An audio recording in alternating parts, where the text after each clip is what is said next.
জীবন পাপি পিছি দিয়ে সহ্য কৰিব পাৰি মোৰ আজন্ম সাধনাৰ সফলতা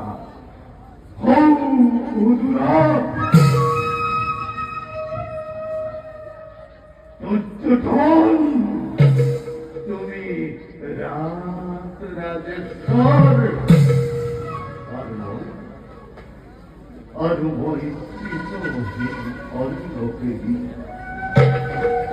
তুমি হত জীবিত ভাতার শ্রেষ্ঠ আর মই হত প্রেত অনিষ্ঠ তোমার